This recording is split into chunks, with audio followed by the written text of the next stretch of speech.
out there. Okay, as of today, the Big Spring contest for this year is now over. I was kind of happy I managed to pull off 5 builds. But that is not why we are here today. We're here to discuss the next build. And for it, I'm going to do something I don't normally do very often. And no, it's not the subject matter, it's the fact that I've had a lot of people actually ask me for this one. And I've decided I'm going to go ahead and do it. The subject is the Moebius Battlestar Pegasus. This is a large box full of lots of plastic. There are a couple of flaws with this kit. Let me grab the instructions and I'll show you where I mean them. The biggest flaw is the fact she's not designed as a through deck. There's actually blockages in all 4 flight pods that they address with force perspective decals.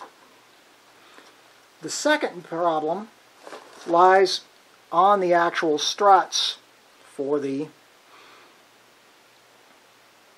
flight pod support, namely their lack of detail here. Now I understand why they're that way, and that was because it was easier to mold them the way they did. So to fix that, I've picked up both Paragraphics photo etch sets for the Pegasus. This first set supplies the detail for the pod arms, as well as the window details for the head trench. It also provides alternate nameplates, but this one I fully intend to build as the Pegasus. The other set is actually just as important because it supplies the landing bay details. Now, one thing in looking at the decals for this kit, you'll notice, because of the way they originally designed the kit, it doesn't come with it doesn't come with complete strips on the landing pods or the runways. In fact, you've got the impression of them in the perspective views. In looking at the Zoic pictures of the model they used, there is no runway in the middle of those bays.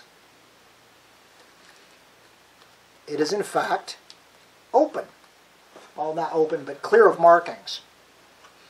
So I'm probably going to keep mine that way and not fill in the runway detail. I'll play that by ear as I reach that point. But right now, without further ado, it's time for me to get started on the BS-62 Battlestar Pegasus.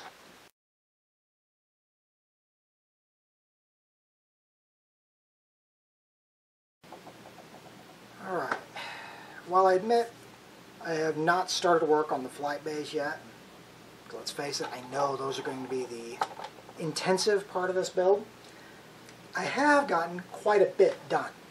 The first thing I've done is my own slight modification. These areas on the ends of both the upper and lower engineering hulls are hollow. Problem is, they are also visible, if only barely once the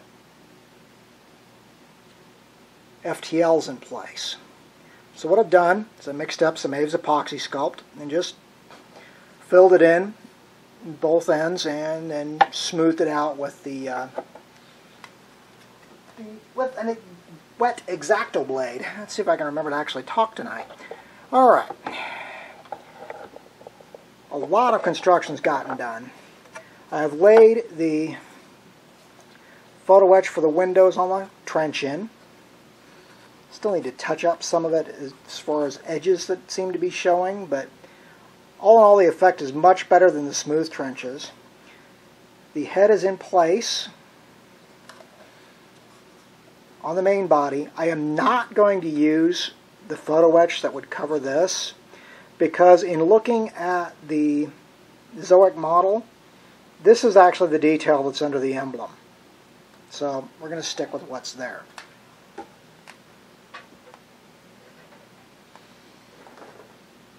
Other progress that has gotten done today, I've got all 8 engines assembled.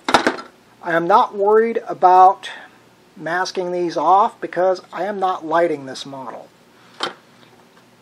The other big thing I've gotten done is the FTL plate, complete with all of its hoses. This edge will actually sit inside the back of the main hull, and then the piping will meet up to the engines once the engines are glued into place. Very quick build going, and I'm actually liking it.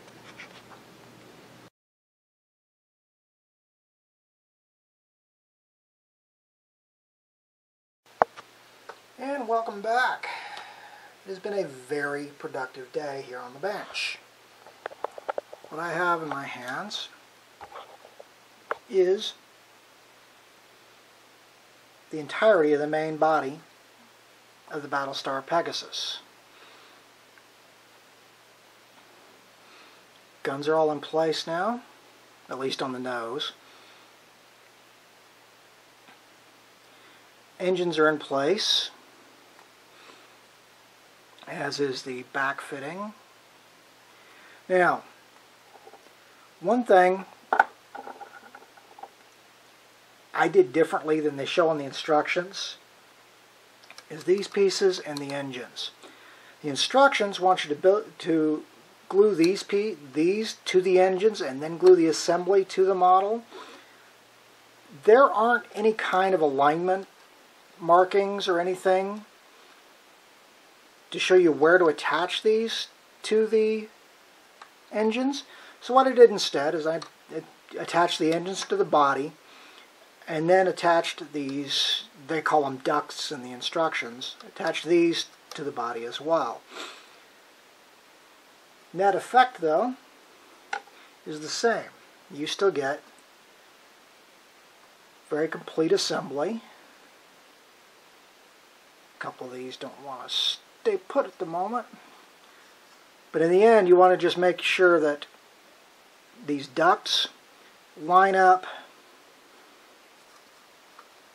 with the paneling detail on the hull, as well as lining up on the engines themselves.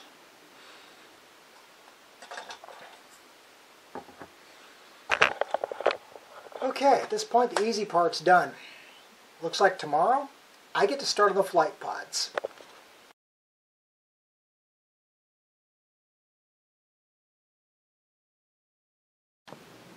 Alright, well, after a lot of grinding work with the grinding ball bit in my Dremel, mostly using that so it'll allow me to work at varying angles, I have the major modification to this kit done.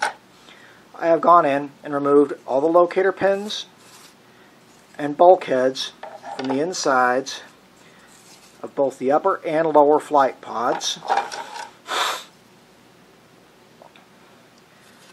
So now when you look in the end of the flight pod, you can see all the way through. As I said before, I understand why Moebius did that the way they did. At the same time, I'm kind of wishing they hadn't. But that definitely gets us closer to where we want to be. At this point, it's time to start cleaning the dust out of that and folding some etch.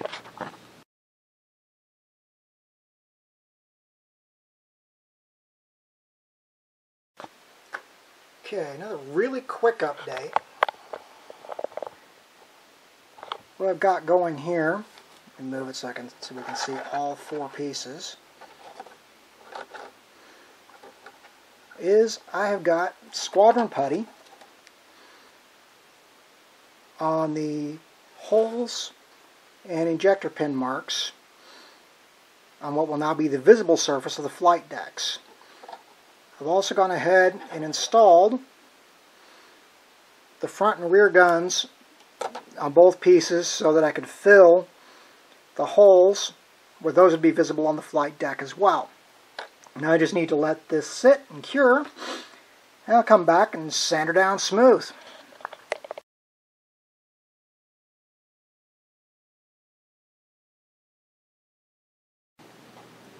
Alright.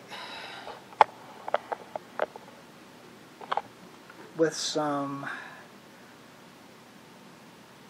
sanding grid, mostly intended for sheetrock work, but it works great for dealing with putty. I have sanded down the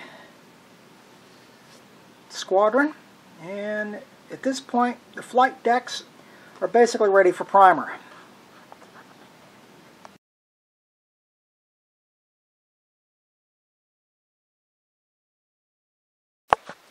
And back with a small progress update. I have got all of the etch mounted in the bays now, as well as the etch along the inside edge and ends to help add the detail to the various bay pieces.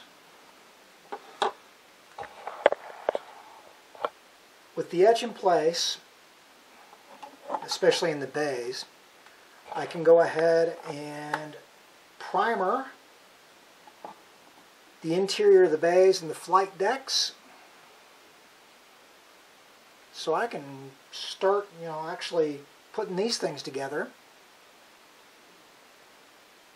and make some more progress.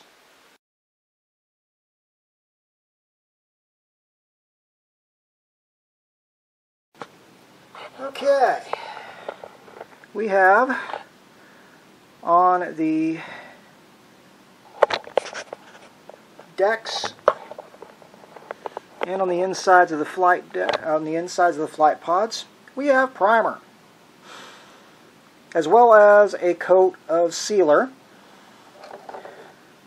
My next plan, once the sealer's had a chance to cure up, is I'm going to go in and hit the insides of the flight pods with a black wash to bring out the detail, and then decal the flight deck pieces, and then I'll be ready to finally put together the flight pods. We're coming along quick.